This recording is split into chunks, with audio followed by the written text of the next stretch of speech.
আসসালামু আলাইকুম। জানতে চেয়েছেন যে ব্রেইন ডেভেলপমেন্ট হয় এমন কিছু খাবারের নাম যে খাবারগুলো খেলে বাচ্চাদের ব্রেইন ডেভেলপ ভালো হবে। তো সেক্ষেত্রে ১ম এ বলব যে আগের হচ্ছে যে বাচ্চার চাহিদা অনুযায়ী বাচ্চাকে বাচ্চার অন্যান্য সব পুষ্টি উপাদানগুলো যে পুষ্টি উপাদানগুলো বাচ্চার প্রয়োজন সবগুলোই ফুলফিল করতে হবে। সাথে, সাথে হচ্ছে ব্রেইনটাকে ডেভেলপমেন্ট করার জন্য আমাদেরকে ভালো মানের প্রোটিন যেন বাচ্চার খাবার তালিকায় থাকে। ভালো ফ্যাট থাকতে হবে যেখানে ওমেগা 3, ওমেগা 6 থাকবে। DHA যুক্ত খাবার থাকবে এবং হচ্ছে যে আপনার পর্যাপ্ত পরিমাণ পানি থাকতে হবে।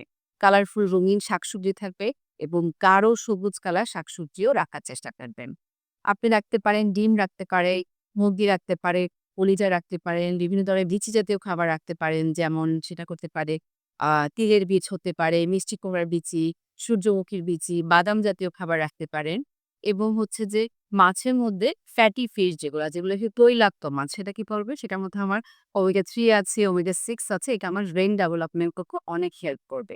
সেক্ষেত্রে বা সরপুঁটি আছে, দেশি তেলাপিয়া মাছ আছে। এই দেশি যে পাঙ্গাস মাছ আমরা অনেকেই পাঙ্গাস মাছ খেতে চাই না। কিন্তু দেশি পাঙ্গাস মাছে খুব ভালো পরিমাণে ওমেগা 3 এবং ওমেগা 6 আছে। তাহলে এই খাবারগুলো কম্বিনেশন সারাদিনই বাচ্চা সাবাকালিকা থাকতে হবে। পাশাপাশি পর্যাপ্ত পানি থাকতে হবে। এগুলো কম্বিনেশন করতে পারলে আমাদের বাচ্চার ডেভেলপমেন্ট ভালো হবে এবং ব্রেইনের ডেভেলপমেন্টও ভালো